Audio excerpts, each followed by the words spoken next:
नामांकन दाखिल करके आना। जी, अभी मैं अपने समर्थकों के साथ आके नामांकन दाखिल किया है। किस पार्टी से किया है? राष्ट्रीय ओलिमा काउंसिल से किया है। आने वाले थे AIMM से? सर, एमआईएम के हम संस्थापक सदस्य रहे हैं। 11 साल की मेहनत और प्रयास के बाद जब आज एमआईएम फलदार पेड़ हुआ तो इस पेड़ को किसी ने काट लिया। मेरे हिस्से की चीज़ किसी को बेच दी गई और ऐसे शख्स को बेची गई जो शख्स कभी एमआईएम का सदस्य भी नहीं रहा, कभी इन 11 सालों में क्या 11 दिनों में कभी नज़र नहीं आया, 11 घंटों में कभी नज़र नहीं आया। हम आज से 5 दिन पहले उनको सिंबल दे दिया गया। जो कांग्रेस के लोग थे, न ज़मीनी कोई पकड़ है, न सियासी पकड़ है, पैसे वाले हैं, मालदार हैं, होटलों और हॉस्पिटलों के मालिक हैं। मेहनत की बुनियाद पर नहीं बल्कि पैसों की बुनियाद पर हमारे सपनों को बेच दिया गया। अगर आपकी ही बातों को लिया जाए तो AIMIM प्रोमिनेंट है यहाँ पे आपकी वजह से, तो वो तो पार्टी प्रोमिनेंट है, आपको लोग क्यों पसंद करेंगे?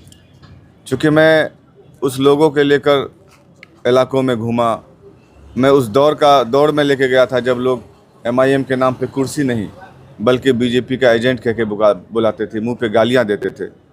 उस दिन को भी हमने देखा और उसको सींच कर आज हमने इस दिन तक लाया, इस मुकाम तक लाया कि आज यहाँ से अररिया विधानसभा की सीट से हम कामयाब हो सकते थे एमआईएम के उम्मीदवार के होने के नाते।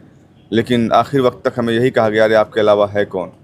पिछले 15-20 दिन पहले हमने सीमांचल न्याय यात्रा के नाम पे एक बड़ा सभा भी करवाया था, इसमें हमारे राष्ट्र अध्यक्ष जनाब बैरिस्टर सदरुद्दीन ओवैसी साहब आए थे। उस वक्त भी मुझे कहा गया था, इवन कि मुझे ये कहा गया कि 17 तारीख के बाद अनाउंसमेंट करेंगे, आपका नाम लिस्ट में है, आपके अलावा कोई नहीं है। लेकिन मुझे पता चला कि 15 तारीख को ही लिफाफे में उनको सिंबल दे दिया गया। खैर, मेरे साथ जनता है, पार्टी ने मेरा टिकट काटा या बेचा, लेकिन मैं तो अकेला था ना, मैं तो तन्हा था, कोई यहाँ पे दावेदार उम्मीदवार नहीं था। लेकिन पार्टी ने मेरे टिकट को बेचा है, बिहार के प्रदेश के यूनिट ने मेरे टिकट को बेचा है। कहीं ना कहीं उसे ये खतरा था कि राशिद अनवर बेबाक है, बोलने वाला है, इसकी सीट निकल जाएगी, तो कल जब ये विधानसभा में सवाल उठाएगा, लोगों के लिए हक की आवाज़ को बुलंद करेगा, तो कहीं ना कहीं मेरी गरिमा नीचे हो जाएगी। इस वजह से उन्होंने मेरे साथ एक राजनीतिक साजिश के तहत हमारी राजनीतिक हत्या कर दी गई। इन मुद्दों को लेकर आप चुनाव में आए?